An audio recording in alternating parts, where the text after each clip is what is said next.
Sir पर मैं मुझे भेज भेजूं देना सर, फिर मैं आपको भेज दूं ना रिकॉर्ड करके?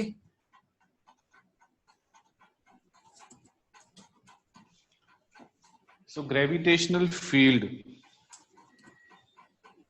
ग्रेविटेशनल फील्ड बेटा जैसे हम अब तक करते हैं कि मैग्नेटिक फील्ड भी हमने की है, इलेक्ट्रिक फील्ड भी आपने सुना होगा। तो मैग्नेटिक फील्ड क्या होती है कि एक मैग्नेट के अराउंड एक रीजन होता था जहां पे कोई भी अगर मैग्नेटिक मटेरियल लेके आओगे तो मैग्नेट उसको अपनी तरफ अट्रैक्ट कर लेती है। उसी तरीके से ग्रेविटेशनल फील्ड है।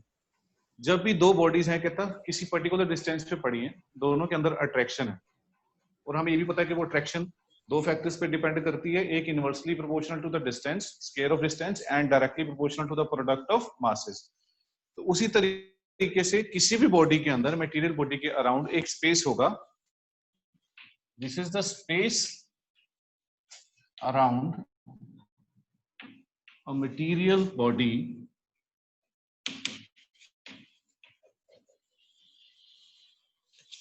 right, up to which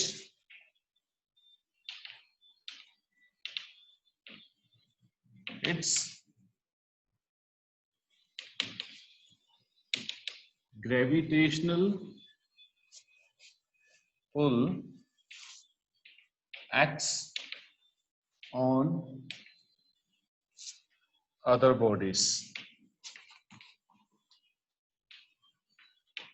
is called gravitational field।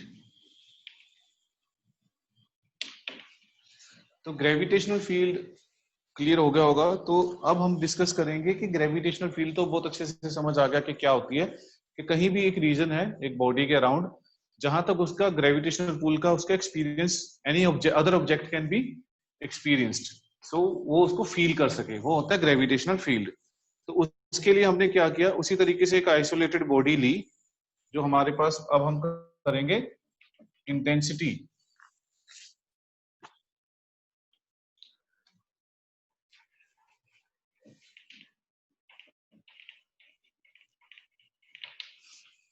Intensity of gravitational field.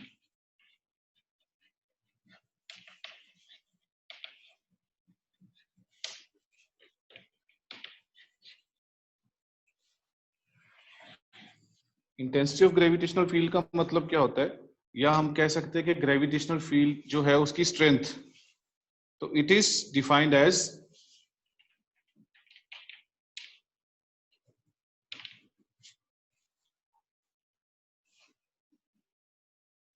The force experienced by a unit mass when placed at that point।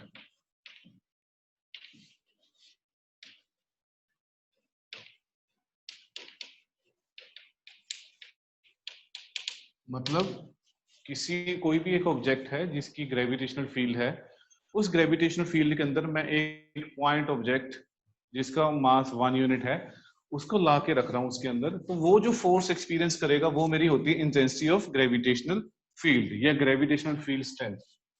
तो मैंने सपोज कर लिया ये है ऑब्जेक्ट, राइट, और यहाँ पे हमारा दूसरा ऑब्जेक्ट पड़ा है,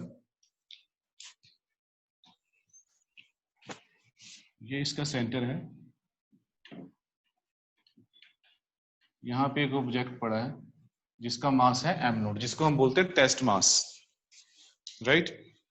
तो ये पॉइंट वो है, यहाँ पे P है, तो इस पे ग्रेविटेशनल फोर्स लग रही है इस तरफ, राइट, और इसका जो डिस्टेंस है यहां से वो है r, राइट। तो अकॉर्डिंग टू द स्टेटमेंट मुझे पता है कि अगर ग्रेविटेशनल लॉ ऑफ ग्रेविटेशन लगाऊं तो F is equal to G M M naught by R, यही इक्वेशन बनेगी। ये होगी हमारी फर्स्ट इक्वेशन। Yes sir. अब इंटेंसिटी क्या होती है according to definition. According to definition क्या है, intensity force experienced by a unit mass when placed at that point. इसकी ग्रेविटेशनल फील्ड के अंदर इस पॉइंट पे मैंने रखा है, तो इसके ऊपर फोर्स कितनी है। तो इंटेंसिटी को मैं डिनोट करता हूं I say, that is F over M naught. M यहाँ पे क्या होगा, टेस्ट मास, राइट। तो आई उसी वेक्टर तरीके से, है, आई वेक्टर है। यस, बिल्कुल बिल्कुल बिल्कुल, राइट। तो मेरे पास क्या बना, अब मैं स्केलर क्वांटिटी लिख रहा हूं, आई इज इक्वल टू क्या बन जाएगा, G M M naught upon R square into M naught हो गया cancel, so it will become G M by R square. ये क्लियर हो गया।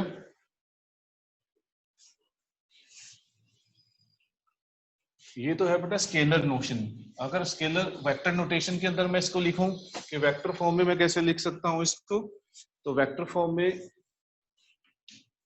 इन vector notation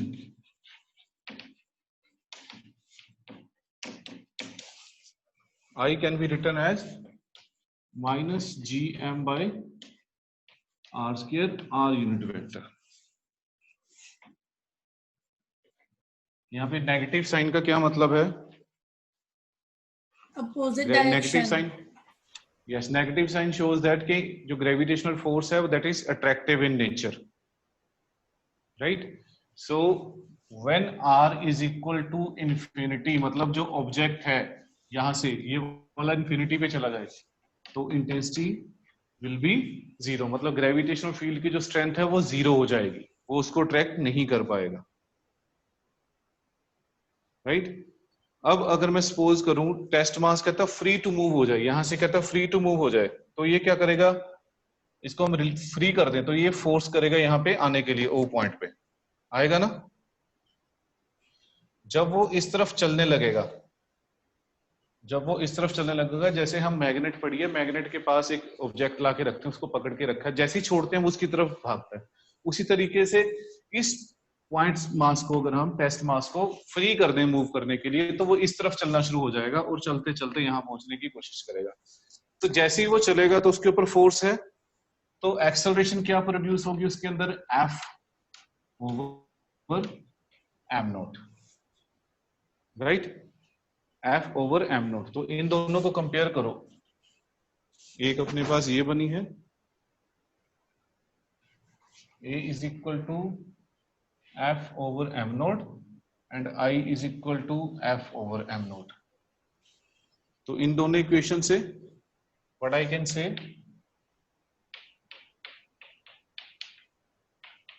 what does it mean, what does it mean, it means that intensity of gravitational field at a point in the gravitational field is equal to the acceleration of the test mass when placed at that point provided test mass is free to move, right।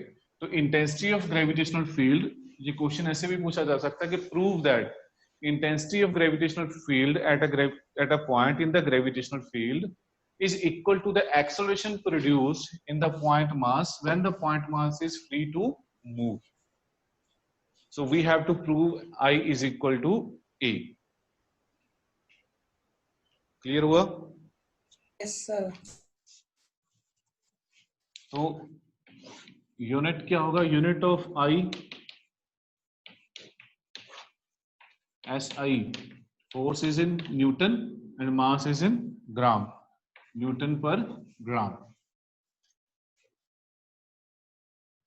sorry अगर kilogram, Newton पर kilo. Sir अगर आई ए के बराबर है तो उसकी unit भी ए के बराबर नहीं होगी क्या, सर? अगर आई ए के बराबर है तो उसका यूनिट भी ए के बराबर नहीं होगा, मीटर पर सेकेंड स्क्वायर। नहीं वो तो हम एक स्पेशल केस लेके चल रहे हैं ना बेटा उसमें, तो केस लेके चल रहे हैं तो उसमें हमारे पास फोर्स का हमने न्यूटन लिया है, तो अगर आप फोर्स का आगे ले लोगे मास इनटू एक्सेलरेशन करके तो वो वैल्यू सेम ही बन जाएगी इसकी, राइट। फोर्स का हम न्यूटन लेते हैं ना, फोर्स का फर्दर डिवाइड करके देखो मास इनटू एक्सेलरेशन, तो वो एक्सेलरेशन का यूनिट बनेगा यहाँ पे, okay kilogram sir, kilogram cancel हो जाएगा ना, एक्सेलरेशन मीटर पर सेकंड स्क्वायर ही न्यूटन बन पर जाएगा, ग्राम। हाँ ओके सर, वो एल ठीक। टी माइनस टू ही आएगा फिर कट कर। And dimensional formula M L T minus two, yes, M0 L1 और T -2, ठीक। So this is the intensity of gravitational field.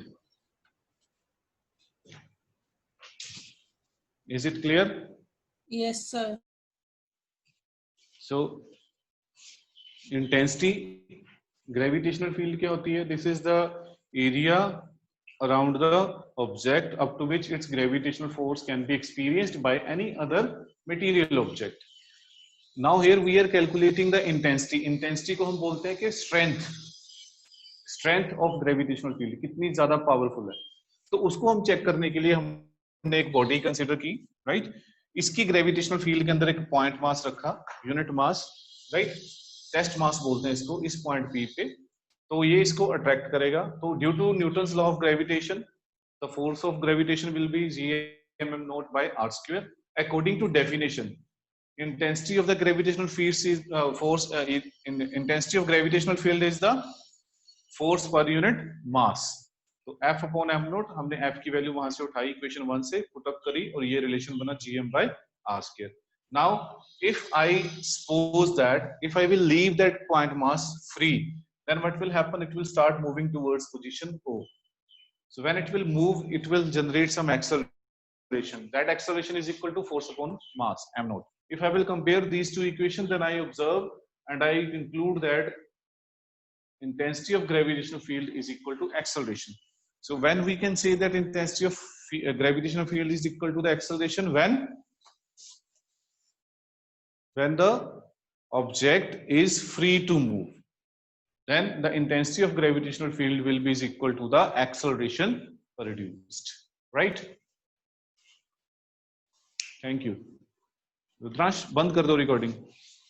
Yes, sir.